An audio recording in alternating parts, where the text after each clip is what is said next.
Welcome everybody. Come on in, get situated. We'll give everybody 1 or 2 minutes before we do quick intros and get cooking. We got a lot to cover tonight, and I think you guys are gonna be very impressed. We're gonna I hope, like we typically try to do, alleviate some of the anxiety and unknowns of this whole process. Where do I start? Am I behind? Or that's what we're here to do tonight.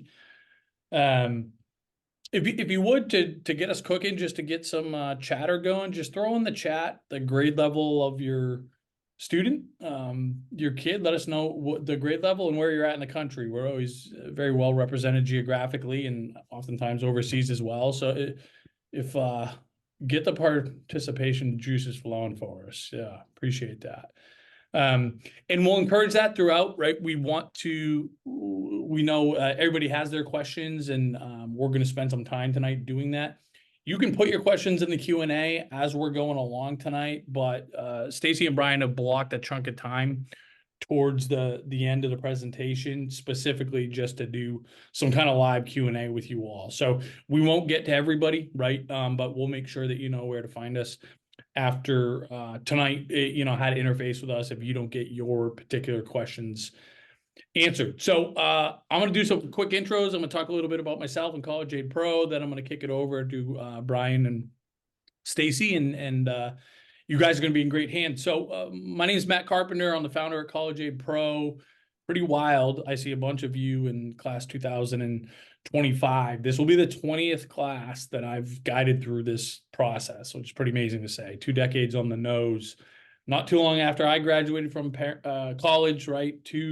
I had two great parents, still do, but they didn't know what the hell they were doing in this thing, specifically financial aid, scholarships, and didn't have the know-how, the time, the whole deal, right? And so as a result, I didn't have the best end result, right? Financially, same thing with my siblings, and kind of find out that's a common thing, right? So that's the whole kind of foundation of our company, is trying to help people navigate this thing in the right way. And there is a right way. And that's the great news, right? There's a lot of scariness and stuff like that when it comes to college and these crazy prices. But I promise you, there's a good path for every single person that's tuning in here. And that's, again, what we always try to do, but a big part of what tonight is.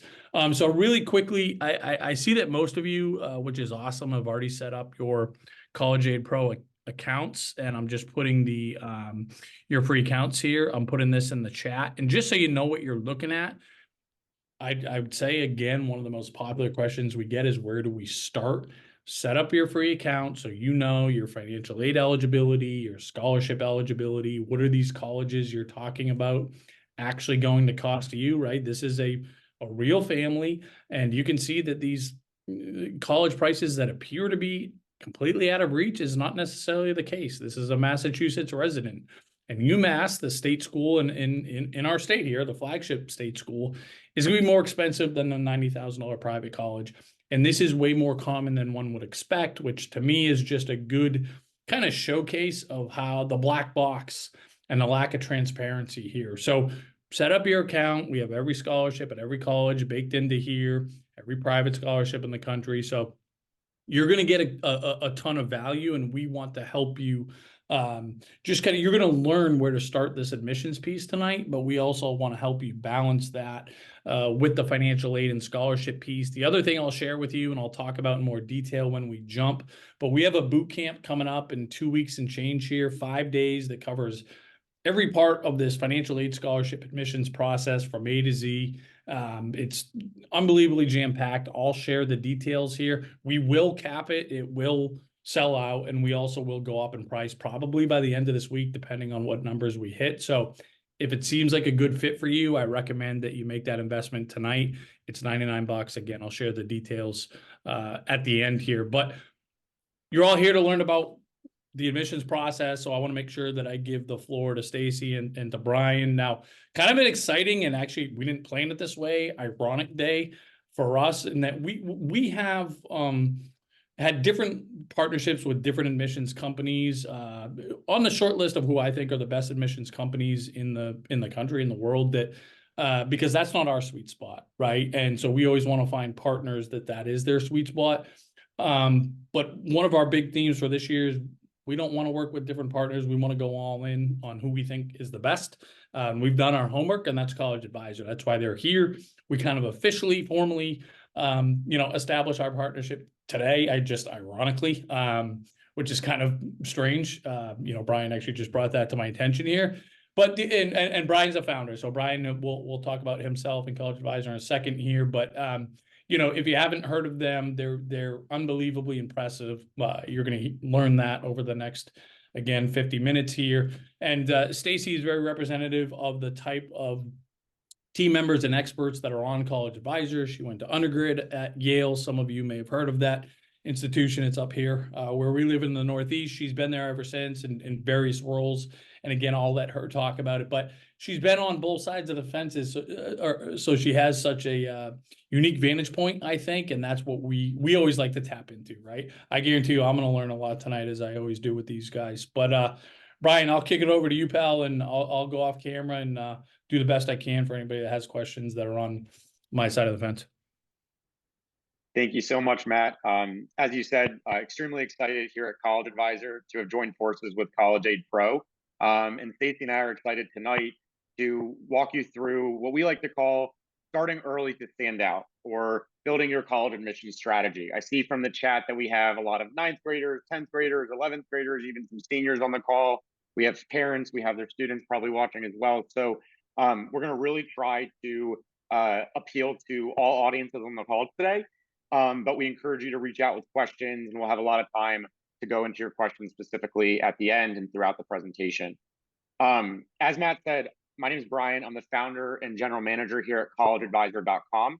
I went to University of Virginia, where I had a full academic scholarship. So the topic that Matt mentioned of paying for college and creating a strong financial strategy to be complementary with your admission strategy, that's really why CollegeAid Pro and CollegeAdvisor.com have joined forces. I grew up in Rockville, Maryland, and very interested in really making the college admissions process more accessible through building strong web tools and creating an awesome network of advisors and admissions officers, such as my colleague, Stacey Tuttle. Stacey? Yeah, thank you, Brian. So I'm Stacey Tuttle. I am currently the Director of Student Affairs and Registrar at the Yale School of Public Health. That is my current position today. I gained all of my admissions experience at the Yale School of Public Health. As Matt and Brian had alluded to, I did go to Yale University for my undergrad, and I'm very passionate about, like my colleagues, about making the college application process accessible. I am a first-generation college student as well. I come from a family of four people who had very different college needs, interests, and experiences. And one of those family members is a twin brother, and our experiences are night and day in terms of what we were looking for, what was the right fit for us. We're going to talk about fit a lot. And that is the whole reason why I do what I do. I love working with students and parents and families, and making sure that they really are informed when they go into this process. It can be really, scary if you're a first-time parent or a first-time student going through this process. And I'm excited to share more insight with you all tonight. That's a perfect segue into reframing the college admissions process.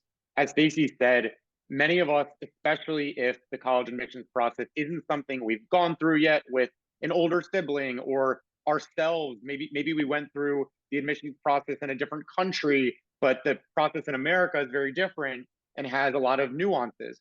And so we want to reframe it from something that is scary and has a lot of unknowns, and try to give you all a roadmap today to better understand the basics of the admissions process, and even some more advanced topics within the process that you can perhaps research further, with our content or elsewhere.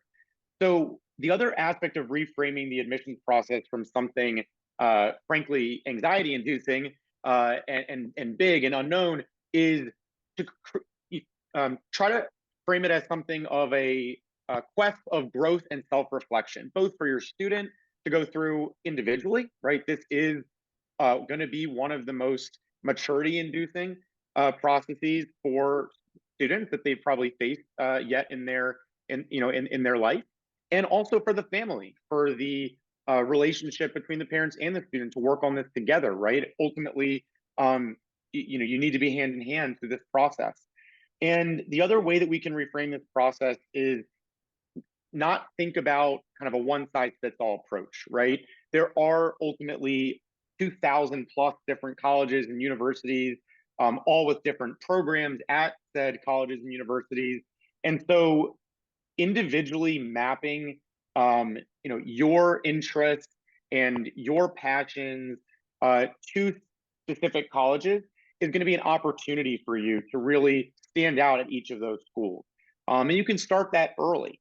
A lot of families have the misconception that the college admissions process starts, summer going into senior year. In our opinion, you'd be behind if you started summer going into senior year. Certainly, we work with lots of families who do start then, but I can tell you the families that have, like yourselves that are on this webinar early, getting this information, sitting down at the dinner table and thinking about this together, accessing resources, those are the families that are able to typically have higher rates of admission and access to certain opportunities.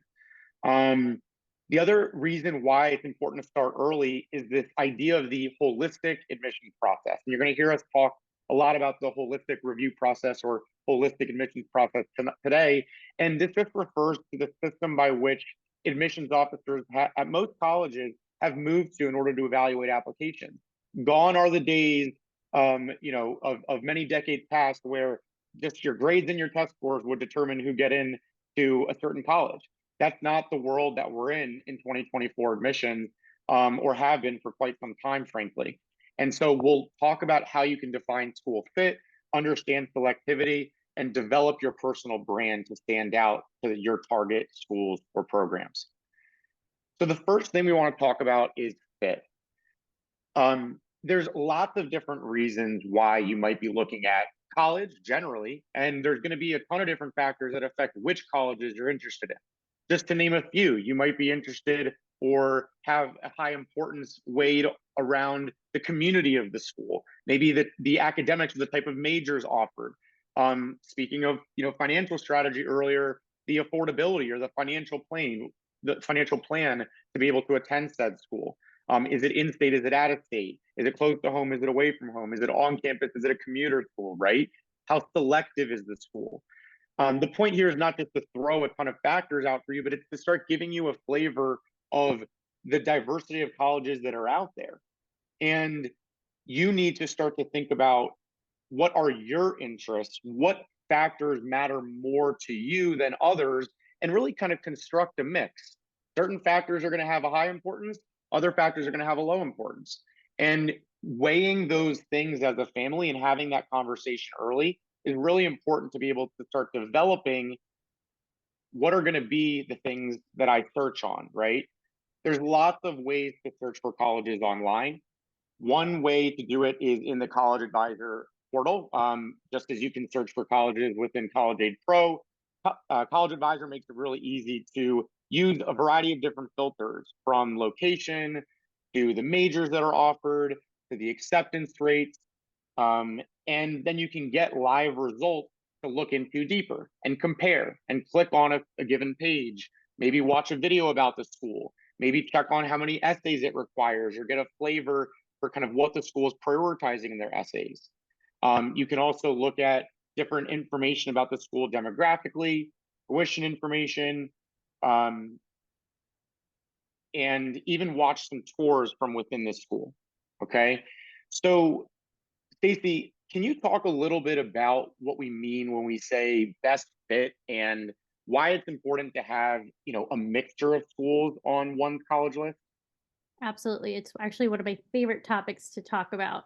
I want to begin this discussion by emphasizing to families that comparison is the thief of joy. That is the absolute truth. You do not want to look left and right and say, so and so's son or daughter or child got into X school, we should be able to do that, or whatever that looks like. Your journey and your child's journey to the right college is your journey. Your best fit school, your child's best fit school is not going to be Joe or Susie's best fit school. That's just, everybody's different. There are so many schools out there, so many great programs. And with that also means different resources, different financial aid packages, different campus life, different student groups, different research available in that area. There's all of these factors that Brian has been emphasizing that you should be considering as they relate to the student in question. I always like to talk about the college search process as somewhat of a dating process, right? It's not just important that you demonstrate you're a good fit for the school, but it's also important that the school is a good fit for you. It has to go in both directions. I actually didn't understand this concept when I was in high school, when I was applying. I prioritized the prestige of a school. And while I ended up at a really great university, it's not to say that I couldn't have had more schools that were actually really good fit schools for me on my list that I didn't actually include.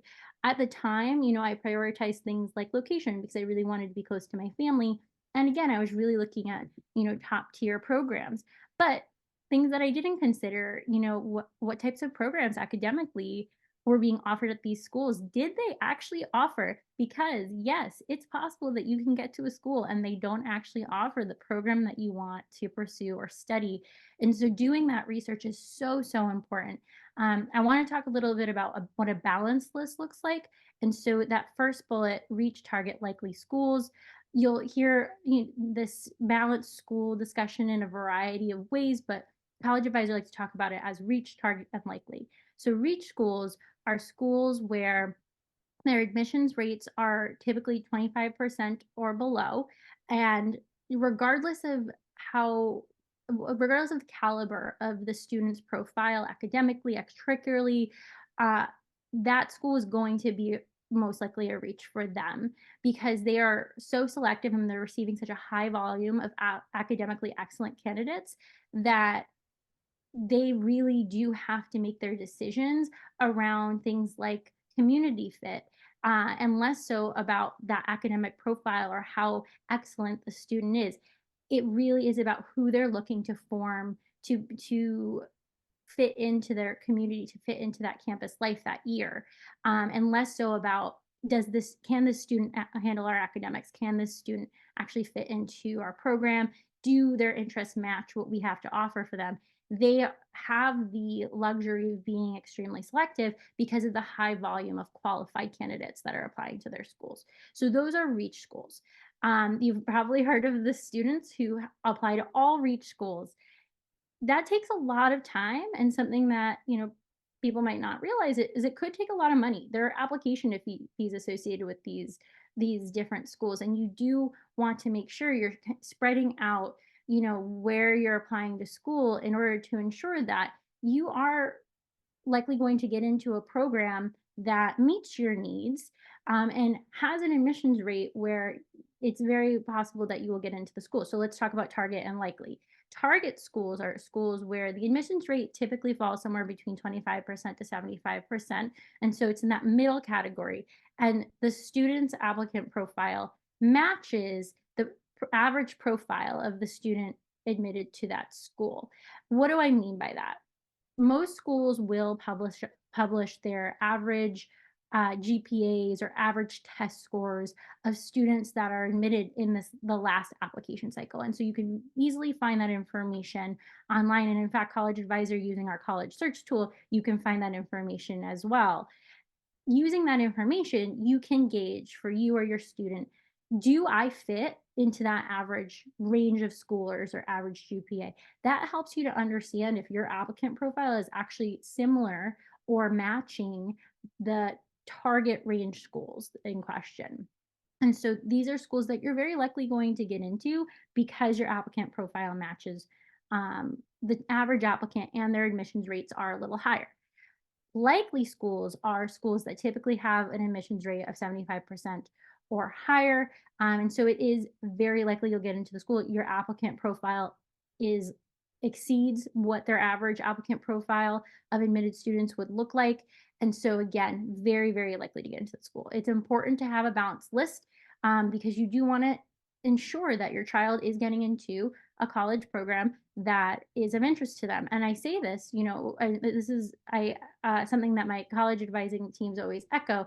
Reach schools are, if you don't get into a reach school, it really is the reality that for the most part, it's not because a student isn't qualified to be on their campus. That is not it at all. It's the fact that they do have so many students applying that they must be extremely selective in how they are picking and choosing these students. And so it's very hard not to take that personally, but it is true. So that's a little bit of insight on the reach, target, likely, and balancing of your student's college list. Brian, was that helpful? Very well said. Thank you, Stacy. And it's important to have, multiple different schools within each of those categories. So we typically recommend about 8 to 15. And again, some are going to be more 8 to 12. Others might be applying to a lot of selective schools or programs and want 12 to 20, so that they can still have room for target and likely schools, like Stacy said.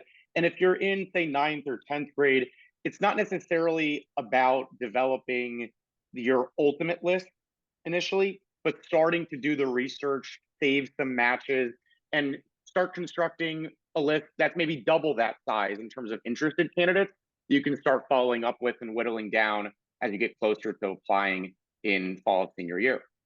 Okay, so let's talk a little bit more about selectivity. Again, this is not to overemphasize selectivity in your application process, but we know many folks in this call and many of the families that we work with are interested in getting into more selective institutions or into more selective programs such as honors programs, scholarship, merit scholarship programs, and others at certain colleges. So the reality is that selective college admission has become far more competitive since the pandemic. There was a major change with the pandemic to test optional and even test blind admission. So starting in 2020 and 2021, hundreds of different colleges went either test optional or test blind. What does that mean? Test optional means that you have the option as the family and as the student to submit a standardized test score, SAT or ACT. So some students submit it, some students don't. We've actually seen the overall rate of students choosing to submit test scores fall from over 80% prior to the pandemic to now we see it hovering between 50 and 60% as of last year's data. So it's dropped a lot. A lot of students aren't submitting a test score when applying, and they're allowing their application to stand on its own without a standardized test score. Test blind is something that you can see exemplified by the University of California system. Think UC Berkeley, UCLA, UC Irvine, etc. Great institutions. They actually went test blind, which means that they do not consider standardized testing in their admissions process at all, even if you wanted to submit it or got a great test score. So what has this resulted in? Well, it's resulted in a significant increase in the number of applications to selective schools. So those schools with acceptance rates less than 50% have really seen a huge acceleration that the rest of the couple thousand colleges in the US hasn't really participated in to the same extent.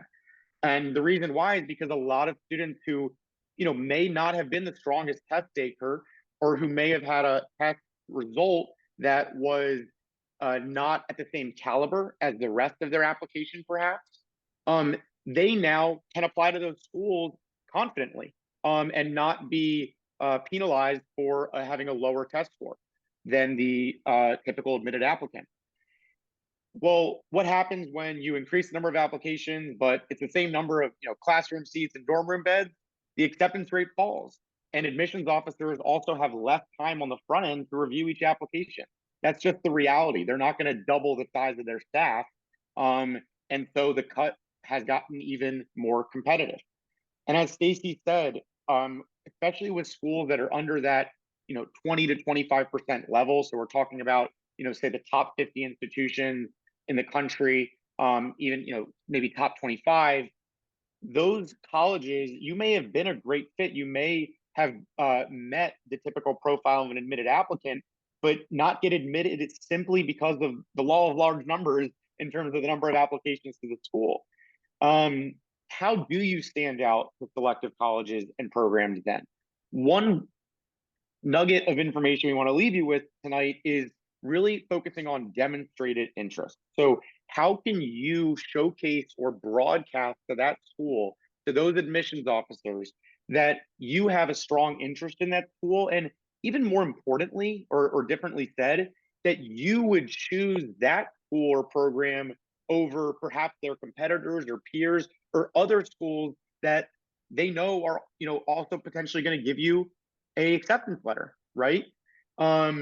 Because at the end of the day, if I'm a college, I only have so many acceptances to give out. I don't want my acceptances choosing other schools and not choosing to quote unquote yield to my institution, right? That's not a good sign of my competitiveness or my attraction or desirability rather relative to other institutions. So I want to know that you on the other side, as the student or family, has a high interest and a high passion even for my college. So one way to do this is by using the different application deadlines to your advantage. Stacey, do you want to talk a little bit about EA, ED, regular, rolling? Yes, thank you. And actually, there was a question in the chat about this, so we'll go ahead and answer that now. So EA, ED, regular decision, rolling. And so what I should say is early action, early decision, EA, ED, regular decision, rolling. Early action, if a student applies early action to a school, then they are essentially applying early, indicating their interest early. And there typically is a slight increase in your chance of admission by applying by that early deadline. The numbers are changing every year with a higher volume of applications, but that's typically true. And you're essentially putting your best foot forward and saying, hey, I'm interested in you. I'm ready to apply. Here's my application. In that early action decision-making process, if a school comes back to you and says, we want you, that's great. You have your decision early. Typically, that's somewhere between December and February. I'm seeing a lot more now in later January, February than I have in the past. I think that's just because of an increase in the volume of applications, but some do give out decisions as early as December. That means your student, though, has to be ready to submit their application by October, November, depending on when those application deadlines are. So that's early action. You get that decision early. You do not have any obligation to go to that school should you get into that school. This is different from early decision. Early decision is very similar to early action in the sense that you apply by an early deadline, you get that decision earlier. Also, a slight increase in your chance of admission by applying early. But if you do get admitted, then you are obligated to attend that institution. And so that is the key difference between early decision and early action. You are basically saying, if I get, you're putting all your cards on the table. If I get into your school, I am going. And nowadays, there's also early decision too, meaning a second round of early decision. Some schools do have this. So it's something to look out for with you and your student.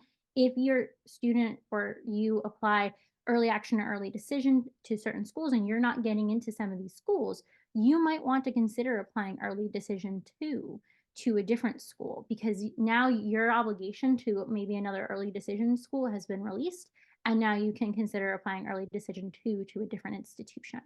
Why would you choose to go early decision to a particular school? This should be the school that your student absolutely wants to go to.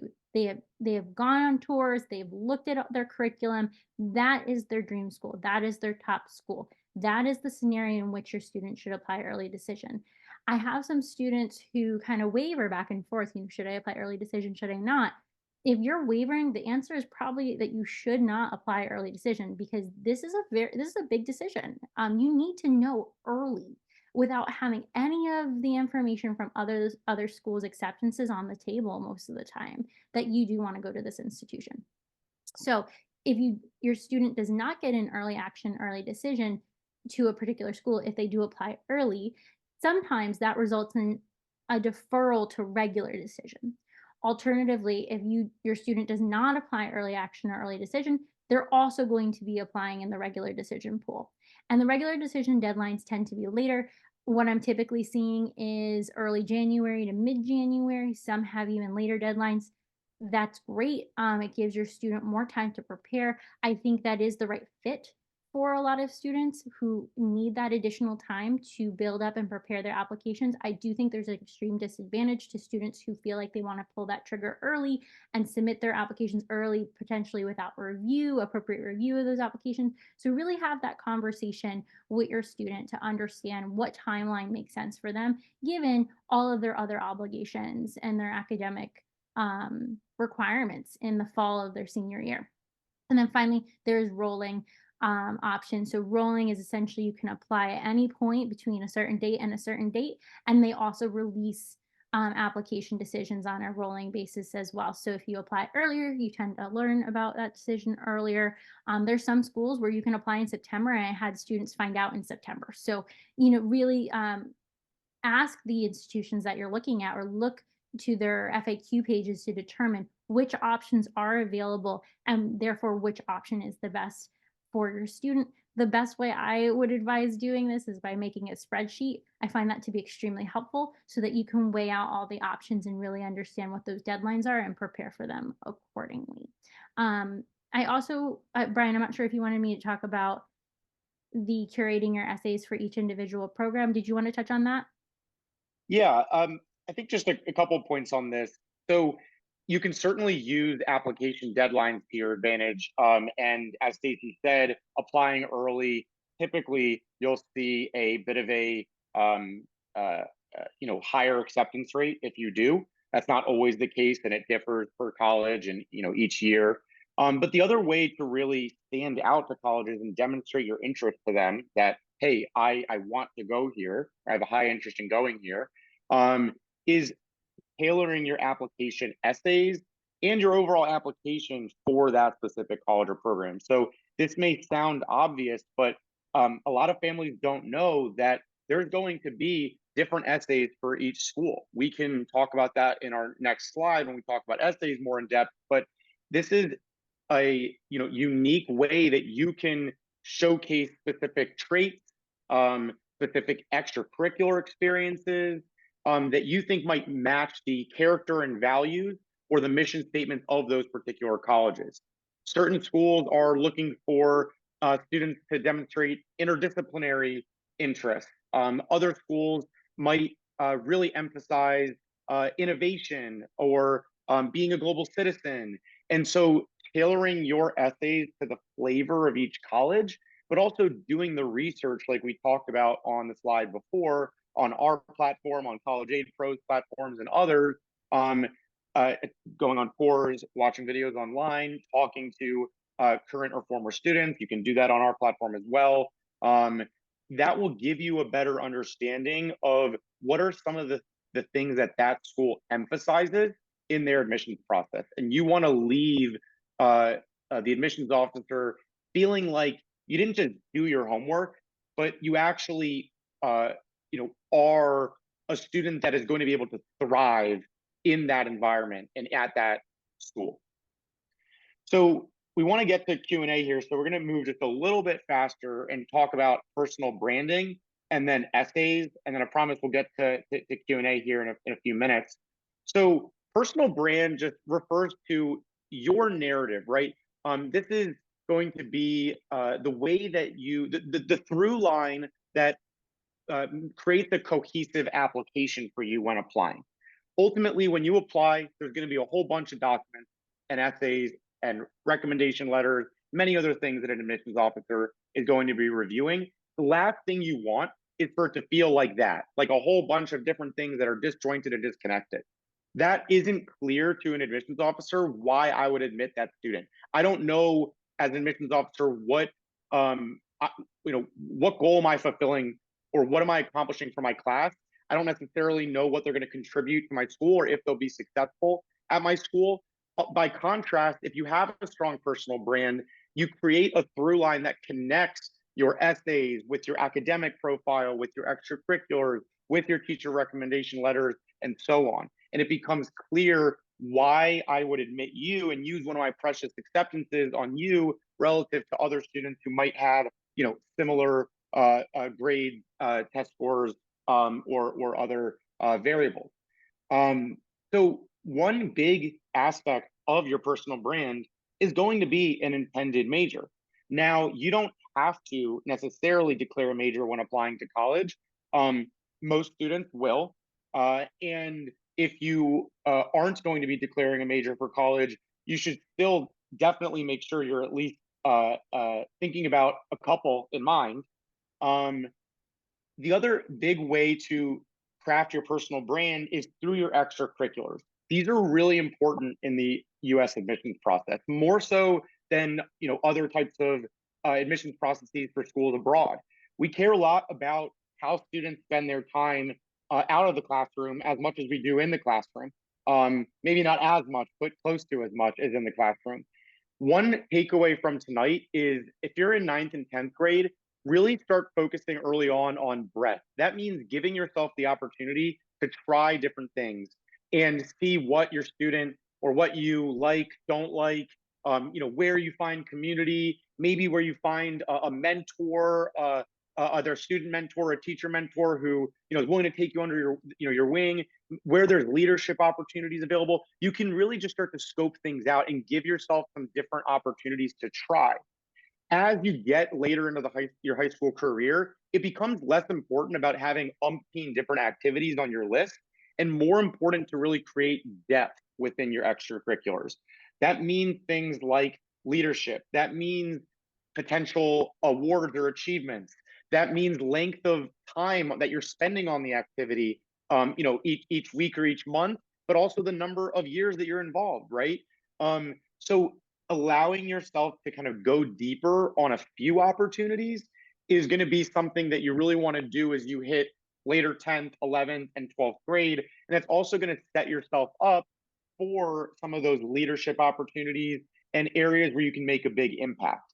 That's that last bullet on the on this slide here. There's a huge importance when admissions officers are weighing your extracurricular profile on leadership, on impact, on your dedication or commitment level to the extracurricular, the types of achievements or honors you're able to drive.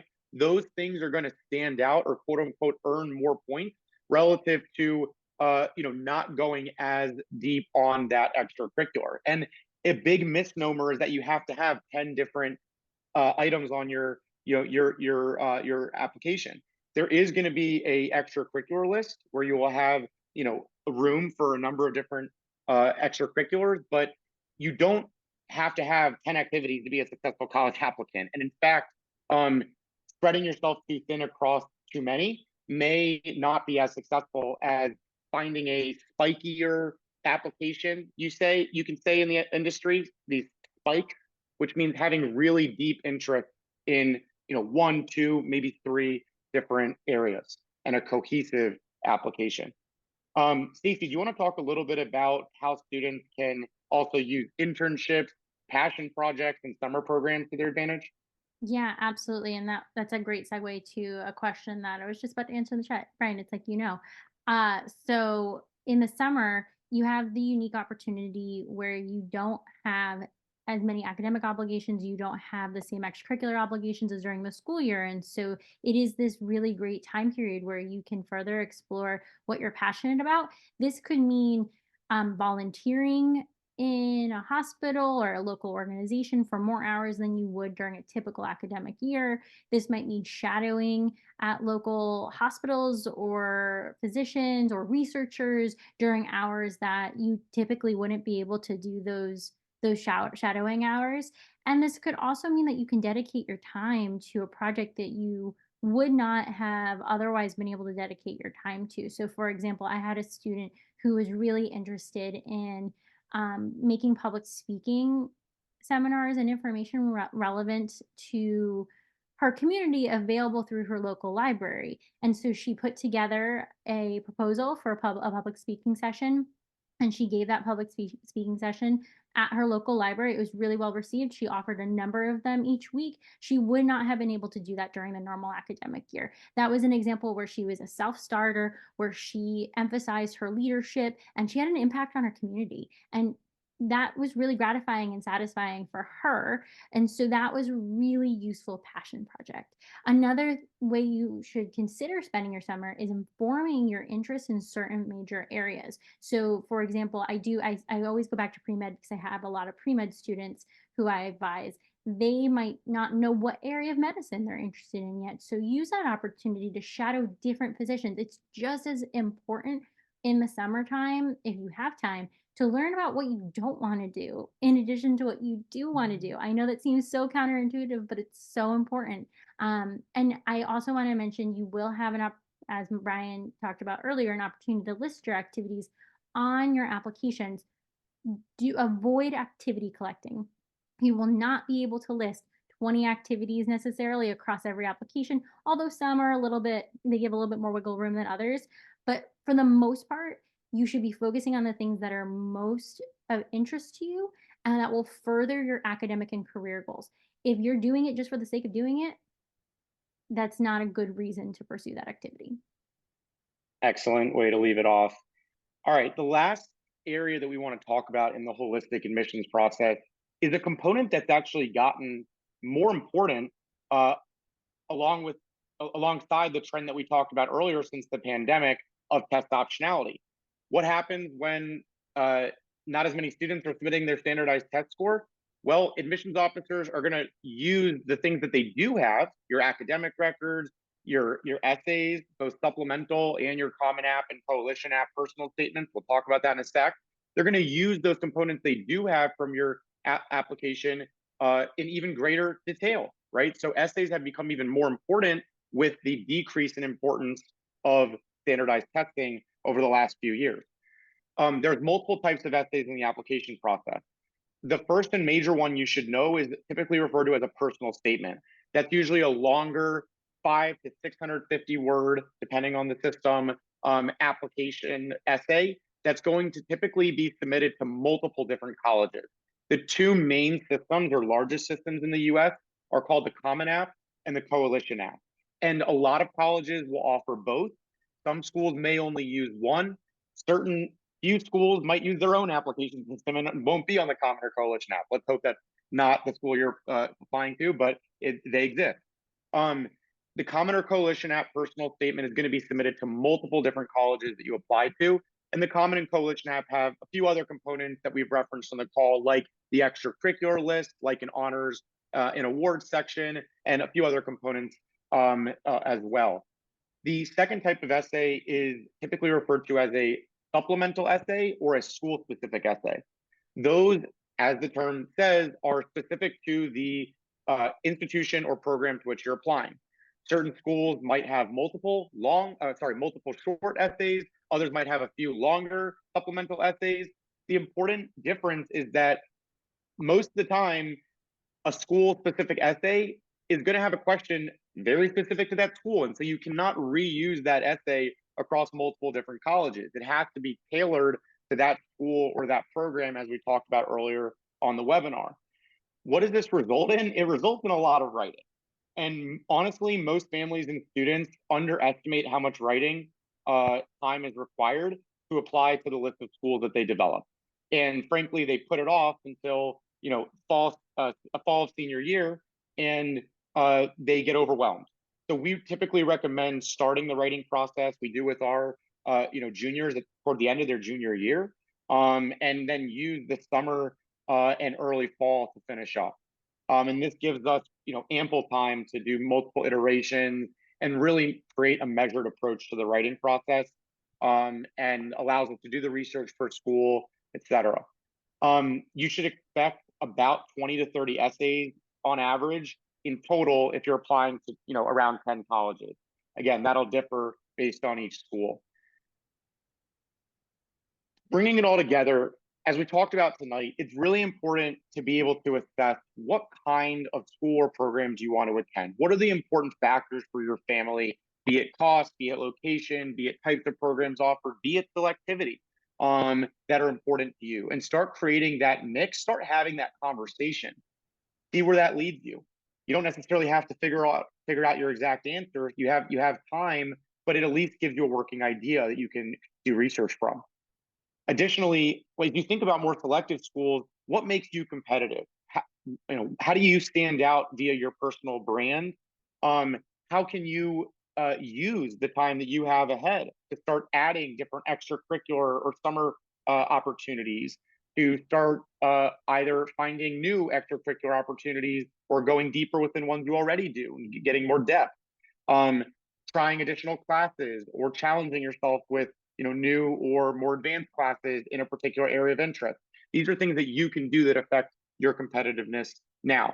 And look, if you can answer all these questions, then you're in good shape. If you can answer a few of these, you're well on your path. And if you haven't really been able to think about this at all with your family, that's okay too.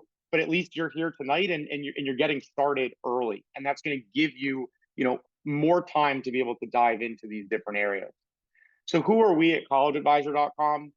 So we are one of the largest admissions consulting companies in the country. We're fully powered by U.S. News and World Report.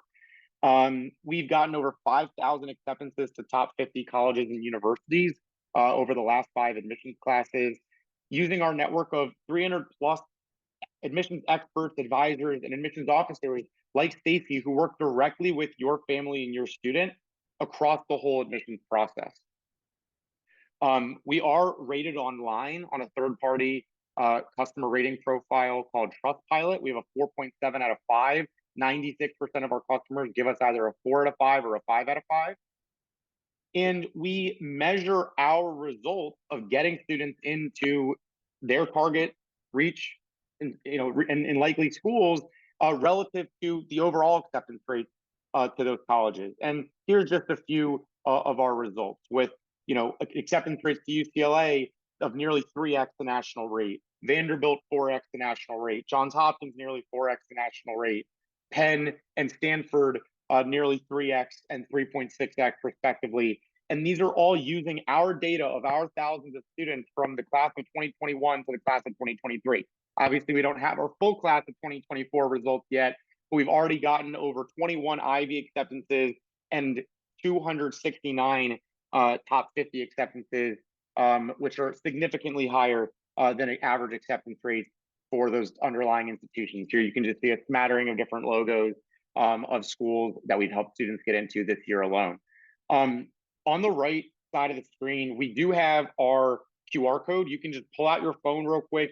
You can scan that. That's going to let you get a free 60-minute Zoom consultation with an admissions expert on our team that has the type of knowledge that myself and Stacy have, to be able to sit down with your family for free on a 60-minute Zoom and talk about applying this knowledge for your family, talk about your family's profile, your family's goals, and how we can help you get there. We will look at your extracurriculars, we'll look at your academics, you can bring your questions. Just go ahead and scan that link, and you can get that 60-minute free admissions consultation with our team. You should see lots of times available. All right, let's get to the Q&A. Stacy, any questions that have jumped out at you so far we haven't been able to answer? I know you've been answering a lot via chat. Apologies, everyone. Great questions in the chat. Really, really engaged audience. I really appreciate you all asking these questions because I'm sure they're on everyone's minds. I just answered a question about extracurricular profiles that might be a little less dense. Is what I would say, Brian, as you get to senior year and you start to panic, is my extracurricular profile enough?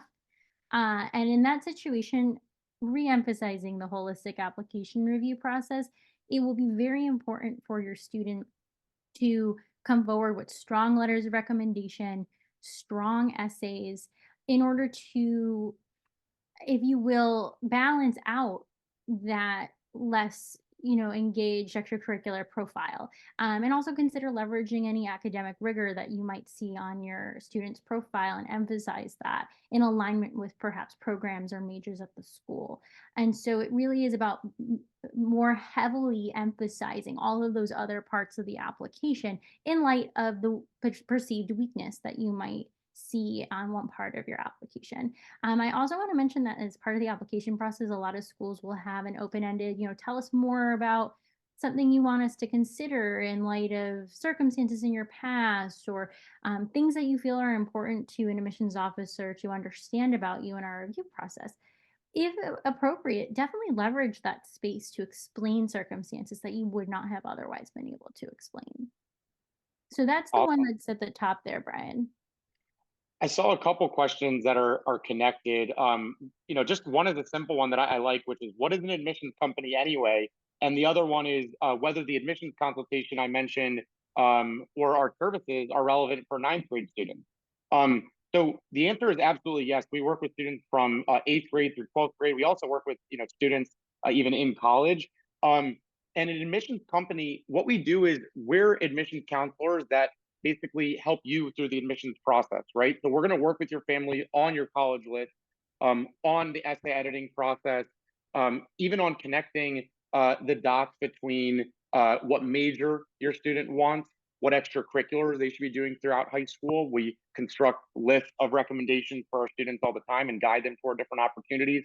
The point is having kind of a expert on your side to navigate what, as I'm sure you're seeing, is a process with many steps, with many nuances, and with a lot of complexities, and can be very competitive. So that's what we do. And folks like Stacy work directly with our client families. Let's take a few more here before we pass it off to Matt. One question that we had in the chat, or the Q&A rather, is when can you start working to apply for scholarships? Stacey, do you want to take that one? Yeah, that's a great question. And the truth is, it's never too early to start considering scholarships. There are some scholarships that you can apply for early in the high school career, scholarships that might be offered by local institutions, local organizations. Think about what might be available within your city or your state. And I would say more so, though, a lot of applications will come up around the same time as the college application process. And so that late junior, early senior year is going to be the right time to really dive into those applications, make sure you're aligning with their application deadlines. You might even see some deadlines go further into the end of senior year, but I would say a lot of those are going to come end of junior, early senior year. And it's never a good, I'm sorry, excuse me, it's never a bad time, not never a good time, never a bad time to start doing that research, because then you can anticipate. So say you start doing that research in sophomore year, you can't apply yet, but you can still create your list of scholarships of interest and then apply for those come the appropriate timeline. Great. There's a bunch more questions here coming in the Mm. chat. We're going to take a couple more before we pass to back to Matt. One student asked, or one family asked, do you help students who may be interested in non-U.S. colleges? What generally is the difference between U.S. schools and international? And how are the application rates faring globally? I'll take this and see if you can chime in if you have anything to add. I think I wouldn't call it a major trend, but one light trend, if you will, that I'm seeing is that families might be constructing lists of both domestic schools in the US and some colleges abroad, and adding in a few colleges abroad to their list to provide other opportunities, be it financial, academic, or other. We do help students on applications to a select group of schools. We have a couple of advisors with experience with, Oxbridge, so Oxford and Cambridge in the UK. We have a little bit of experience with UK schools. Predominantly, we're working with students interested in applying to the US. We do work with many international students applying to schools in the US, but our main bread and butter is with US colleges. And one of the main differences that I would just articulate between the admissions processes of US schools versus schools globally is the amount of steps required to apply to college in the US is typically higher. The amount of essays that schools in the US typically have is higher. Another is the selectivity. So even though there are very selective schools internationally, I mentioned a couple earlier in Cambridge, Oxford, and elsewhere throughout the world, typically schools globally are a little bit less challenging to get into than your upper echelon, think Ivy Leagues or top 20s in the US. But that's not always true. Another difference is going to be the financing plan for those colleges, and you definitely want to be thinking about that. Stacy, do we want to finish off on one more here? I'll read Yeah, it out to you, and then you go ahead. You got sure. it. No, go ahead. Which one were you thinking? All you. Okay, so I was in the middle of the essay writing question. So in terms of essay writing, it is, I think, anxiety inducing to wait on the writing component of your application because it is the most time consuming.